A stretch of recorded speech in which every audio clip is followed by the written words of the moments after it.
Bienvenue, je vous en prie. Bonsoir Corentin de Châtel-Perron, bienvenue sur le plateau de Quotidien. Vous avez 38 ans, vous êtes ingénieur de formation et vous êtes le champion et le grand promoteur des low-tech. Et moi je ne savais pas ce que c'était jusqu'à ce matin dans la low-tech. Alors définition de la low-tech. Alors c'est low-tech. Toutes les technologies ou les savoir-faire qui répondent à 3 critères. C'est utile, accessible et durable.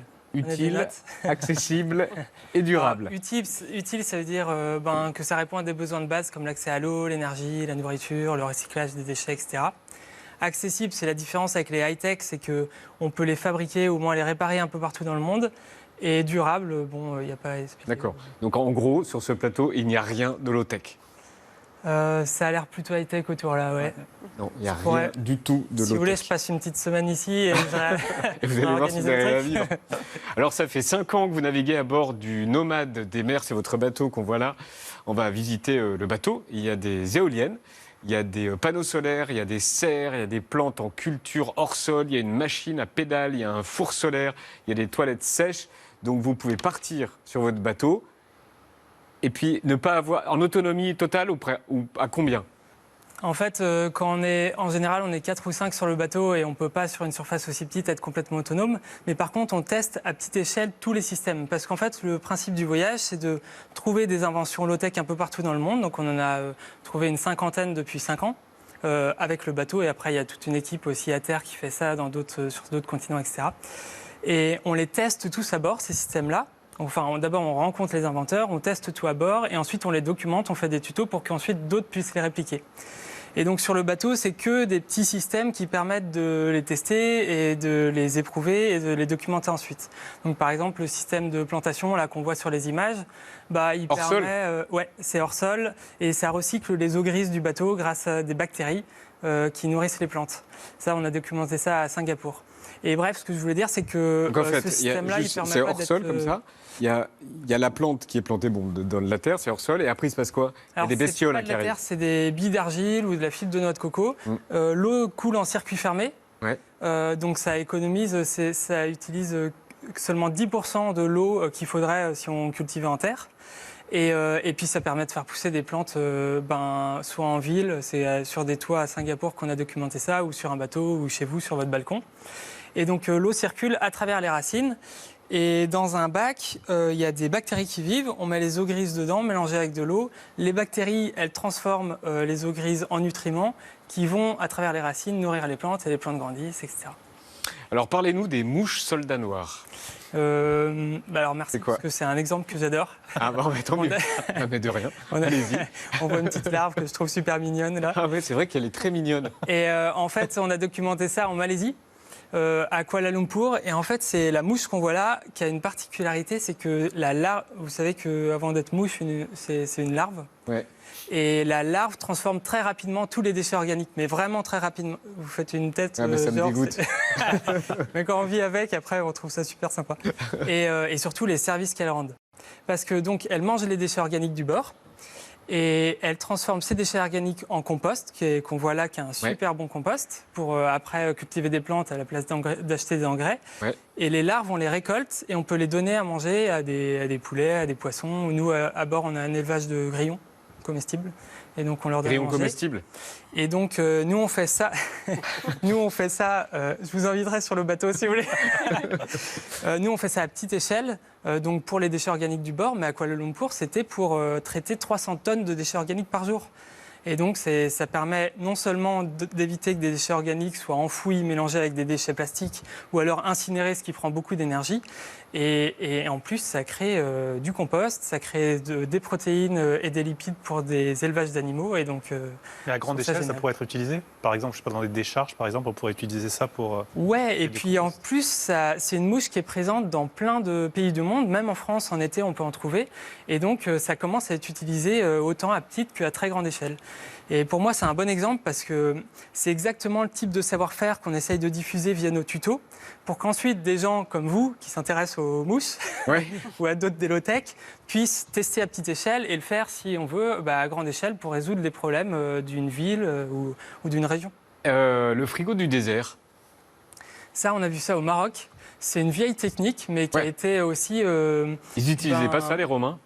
Les Romains, je sais pas, là c'était au Maroc qu'on a vu ça, Oui.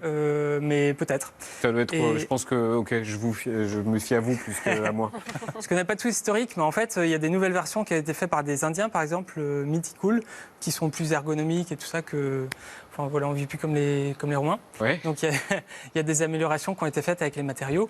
Et en fait, c'est un système qui permet de conserver, on voit des fruits et légumes à 15 degrés en dessous de la température ambiante, juste grâce au phénomène d'évaporation de l'eau qui refroidit l'intérieur. En fait, c'est 2 pots comme ça où il y a la terre entre qui fait. Ouais, c'est du sable mouillé. D'accord. Et on met ça dans un espace à l'ombre et ventilé. Et en fait, la ventilation fait évaporer l'eau. Et en s'évaporant, l'eau rafraîchit l'intérieur. C'est comme quand on est mouillé et qu'il y a du vent, on a super froid. C'est le même phénomène. Mais ça, à la maison, c'est pas possible, quoi. Alors, il faut un espace aéré. Oui. Et pas dans le salon, quoi. Donc, dans le salon, c'est pas idéal. Mais il y a plein d'autres low-tech pour conserver les fruits et légumes aussi dans un appartement. En 2018, vous avez passé 4 mois sur une plateforme en bambou. On va voir les images et vous aviez en tête un objectif bien précis. C'était lequel ? En fait, c'était au bout de 2 ans après le début du Tour du Monde. Et puis même, on a commencé à répertorier à scanner vraiment la planète à la recherche des low-tech depuis 2013. Et au bout d'un moment, je me suis dit, mais en fait, il y a tellement de super technologies qui répondent aux besoins d'accès à l'eau, l'énergie, la nourriture, etc. Et c'est des technologies qui sont nées un peu partout dans le monde que personne ne les a jamais regroupées en un seul endroit. Et donc je me suis dit, je vais essayer de voir ce que ça donne. Alors c'était une plateforme de 70 mètres carrés. Et donc j'ai rassemblé 30 low-tech pour voir comment je pouvais créer une base vie avec et répondre à tous mes besoins. Et là, vous avez besoin de rien d'autre ? En fait, c'était une version 1, j'ai envie de faire une version 2. Et cette version 1 a permis de voir que je pouvais faire tout ce qui était protéines, vitamines et minéraux. Pas d'eau. Créer tout. Si, un petit peu, mais par la récupération d'eau de pluie. Mais sinon, j'avais un désalinisateur solaire qui ne marchait pas terrible. Et ça, mais après, bref, je crois que oui, allez-y, pardon. Et en fait, l'idée derrière, c'est de se dire que toutes ces technologies, elles pourraient nous amener vers des modes de vie qui sont complètement différents de ceux d'aujourd'hui et des modes de vie qui sont plus sains et surtout plus durables. Et peut-être aussi pour les déplacés climatiques.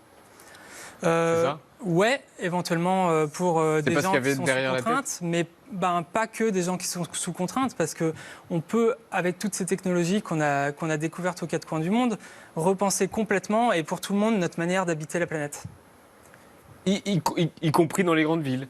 Y compris dans les grandes villes. On s'est arrêté dans des pays riches, dans des pays pauvres, dans des villes, dans des campagnes. Une de nos dernières escales, c'était à San Francisco. On a étudié des biomatériaux. On voit sur la carte, il y a à Singapour, c'était le système d'hydroponie dont je vous parlais. Donc, c'est des systèmes qui s'adressent au monde entier. Et vous repartez où, là ? C'est quoi votre prochaine destination ? Alors, la prochaine destination, là, le bateau est à Panama. Donc, on va traverser le canal. On va aller à Haïti, Cuba, aux États-Unis, à New York. Et ensuite à Concarneau, en Bretagne. D'accord, ok. Et quel est le pays, là on va revoir le pays, quel est le pays qui utilise le plus de low-tech ? Est-ce que c'est le Costa Rica ? Alors, la découverte la plus forte ? Non, pas forcément. En fait, on se rend compte que ce n'est pas forcément les ingénieurs, les chercheurs les plus pointus qui ont le plus de moyens qui trouvent les meilleures idées. C'est aussi sous la contrainte qu'on trouve pas mal d'idées et qu'on a l'ingéniosité qui se déploie le plus. Et donc, il y a des pays comme Madagascar ou l'Inde où on a vraiment trouvé énormément de low-tech qui sont utilisables dans le monde entier.